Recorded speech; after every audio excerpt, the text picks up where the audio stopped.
Fala pessoal, tudo bem? Professor Rude aqui para te dar uma super ajuda aí na biologia. Hoje a gente vai tratar de um assunto muito importante para entender a biodiversidade do nosso planeta. Esse assunto é a classificação biológica dos seres vivos.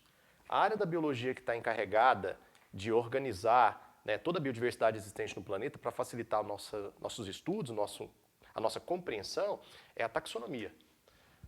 Ok? Taxonomia. A taxonomia faz parte da sistemática, que é o estudo da biodiversidade. Os taxonomistas, eles organizam os seres vivos em grupos conhecidos como táxons e classificam esses táxons segundo alguns critérios. Hoje nós usamos critérios como semelhança anatômica, desenvolvimento embriológico, caso o grupo apresente isso, semelhanças moleculares, principalmente ligadas às moléculas de DNA e RNA, tá? E outras coisas a mais. Então, cresceu bastante o estudo molecular em cima dessa área. Beleza?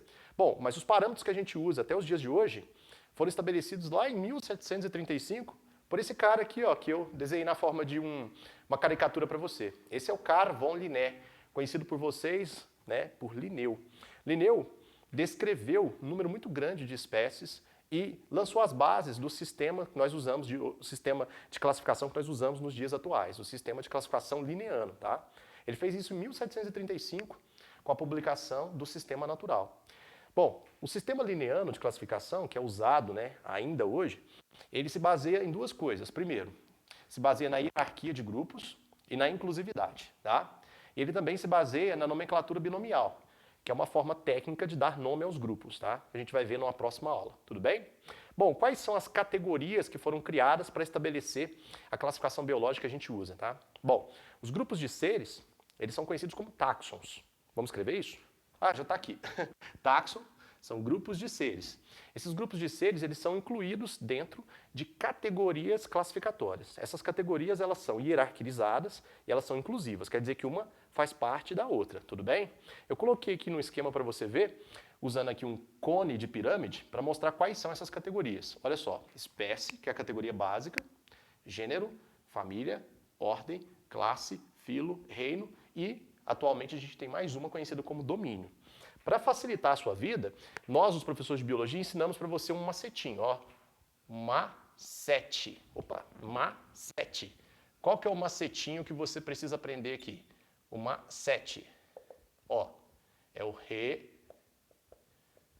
fi, co, fa, ge.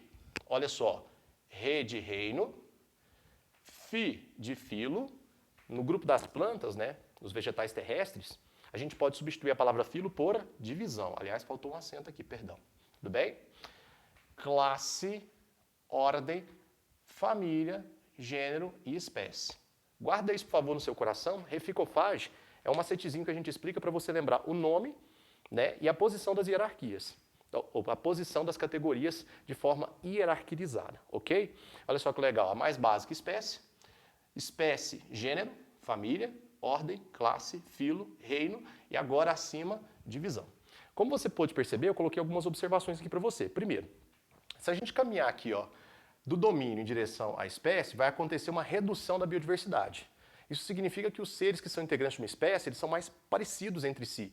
Eles guardam mais semelhanças, tá? Tanto semelhanças anatômicas, moleculares, genéticas, comportamentais, funcionais. À medida que você vai escalando aqui as categorias ou os níveis, você vai aumentando o grau de biodiversidade. Isso significa que domínio é atualmente a categoria que apresenta maior grau de biodiversidade, enquanto a espécie é a categoria que apresenta o menor grau de biodiversidade. Fechou?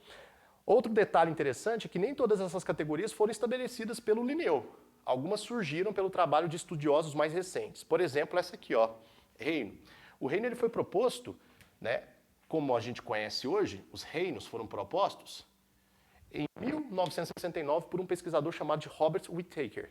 Ele propôs a criação de 5 grandes reinos biológicos, a saber, reino Monera, ok? Reino protista ou protoctista, reino fungi, vegetal e animal. O reino vegetal pode ser conhecido como metáfita e o reino animal pode ser conhecido também como metazoa. Tudo bem?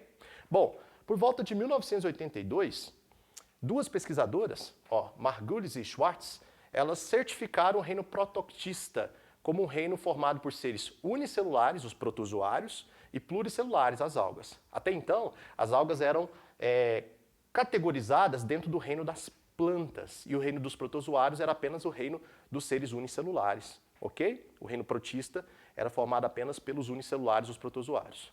Aí olha que interessante, por volta de 1977, um cara chamado de Carl Woese propôs, a criação dos domínios, que são as maiores categorias taxonômicas que nós temos nos dias atuais. São 3 domínios.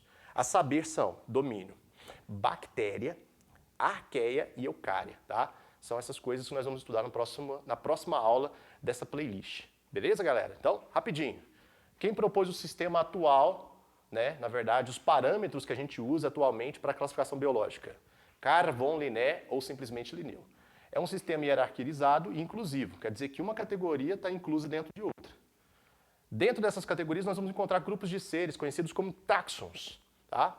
Os táxons vão se agrupar de forma hierarquizada e inclusiva. Tá? Para você memorizar isso mais fácil, guarda aí no seu coraçãozinho o reficofage. Tá bom? Reficofage, lembra reino, filo, classe, ordem, família, gênero e espécie. E o domínio, aí você coloca domínio, reficofage. Tá? Lembrando que nem todas essas categorias foram propostas por Linneu. Algumas foram criadas por pesquisadores mais recentes, como, por exemplo, Whittaker, em 69, criou o reino, os 5 reinos que nós conhecemos atualmente. Tá? Em 1982, Margulis e Schwartz certificaram o reino protoctista como um reino formado por algas e protozoários. Ok? Em 1977, o Carl Woese propôs a criação dos domínios, que nós vamos ver nas próximas aulas dessa playlist. Espero que você tenha gostado, daqui a pouco tem mais, tá? Aguardei que essa foi só a primeira aula. Tchau!